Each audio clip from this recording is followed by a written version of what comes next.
Good afternoon. How you doing today? My name is Michael Zuber, and I am author of One Rental at a Time.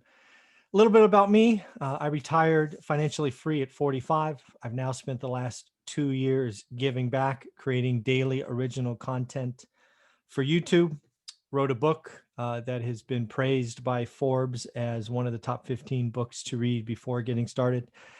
Most recently crossed 1 million views on YouTube and over 1,000 students. And I've had a great time doing it. So what you have found here is a channel dedicated to you, trying to help you just get a little bit better. Occasionally I do fun little kind of presentations when something gets my goat. And today is one of those. So there's been a lot of politics dominating the media recently, left, right.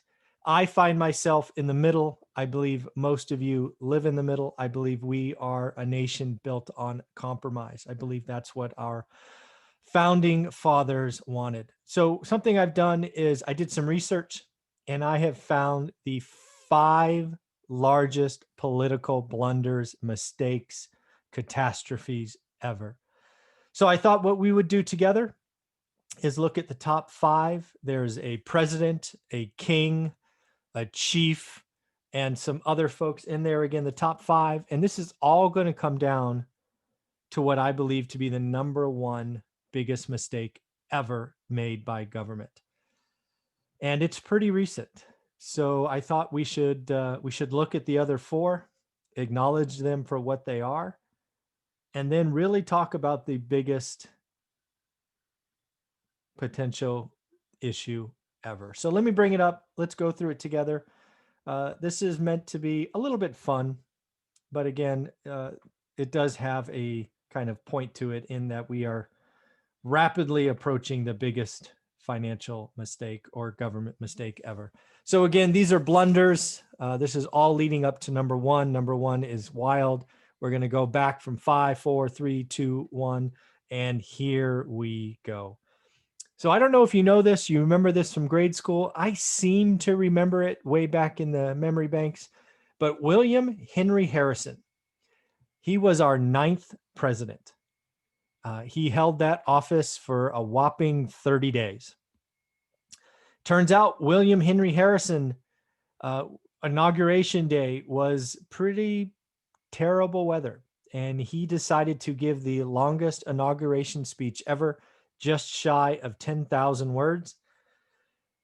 And he caught pneumonia and they tried to save his life. But good old William Henry Harrison, our 9th president of this great United States, succumbed to his illness after a month in office. So you got to know if that's the number 5 biggest blunder, right? You earn the highest office, you earn 4 years of presidency of this great nation, and you think you're too good for the weather. There's a story that I read about him thinking that no big deal. He grew up with bad weather. He can take it.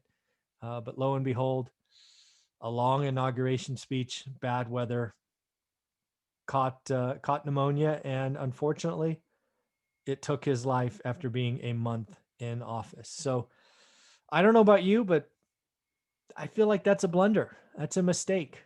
Lots of stuff could have happened for good old William Henry Harrison. Thank you for your service. Again, our 9th president. How about this one? 1798. This is what, a short 1776. Yeah, a short 22 years after the founding of this country. The Federalist Party created the Alien and Sedition Acts. Basically, what was inside the Sedition Acts, as I read them, they were cracking down on free speech. No longer could you talk about this or that or give negative opinions. This became a rallying cry for Thomas Jefferson and our 3rd president. And these Sedition and Alien Acts were directly tied to the Federalist Party. And lo and behold, that party and all of their backing kind of wilted into the sunset. They took a stance and it went against them. Again, the Constitution has free speech in it. and they tried to create acts going against it. And again, the strength of our country, the framework of the Constitution, way back in 1798, withstood the stand against the Federalist Party and their creation of the Alien and Seditions Act.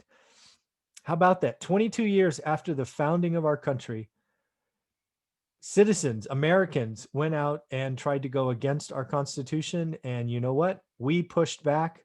Thomas Jefferson comes out, rises to power, and the entire Federalist Party rides off into the sunset, never to be heard from again. I call that a blunder. This one's interesting. This is a king, 1588, King Philip II. He entrusted his royal navy to a land-based general. Now, I have never been in the military, but I can assure you, somebody who does land battles, not really qualified to battle ships, understand weather, currents, how to battle other sophisticated Navy operations. And let's just say the King Philip II should not have trusted a land-based general with his Royal Navy. And it was bad. It was really, really, really bad. And it was quick. So this would be a blunder, in my opinion.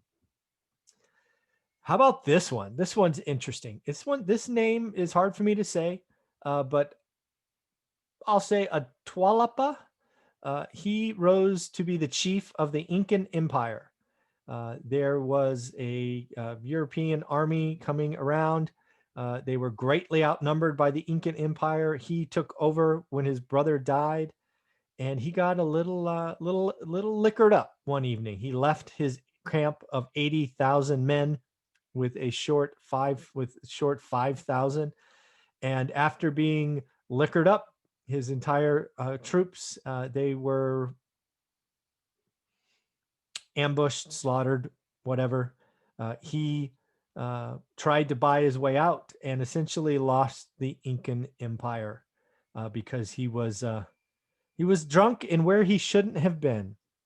Again, I would say losing the Incan Empire is a blunder of epic proportion.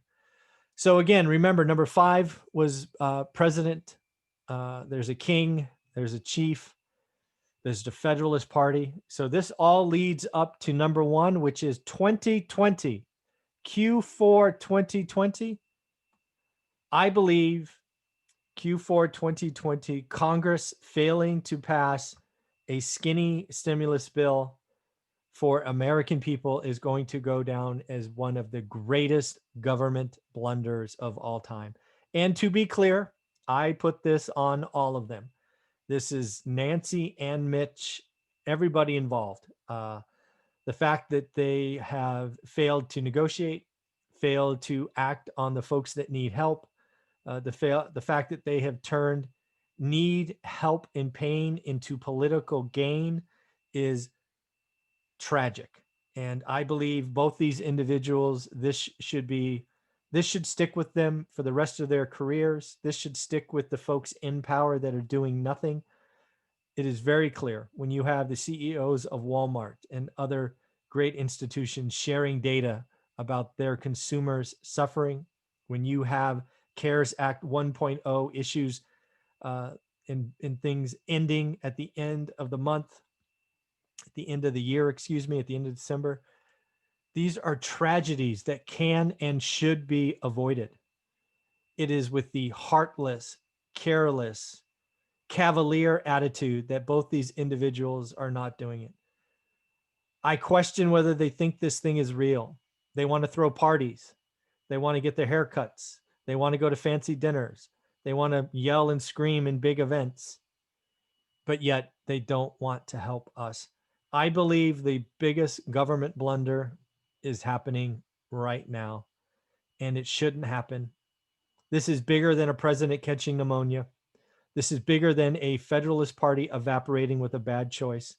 This is worse than a king entrusting a royal navy to a land-based general. And this is worse than the chief of the Incan Empire. It is that bad. It's that bad. This is what I think. Love to hear from you what you think other big government blunders are. As you can see, I think I went all the way back to 1588 or 1538, something like that. It took a while. I had some fun with this, but the whole point is Mitch and Nancy as the leaders of the Senate and the House. Shame on you. All right, let me know what you think. That's what I had to say today. All right, everybody, take care of yourself. Let me know top 5 blunders, which one you like, which one you disagree with. Love to hear from you. Have a wonderful evening. Take care. Bye-bye.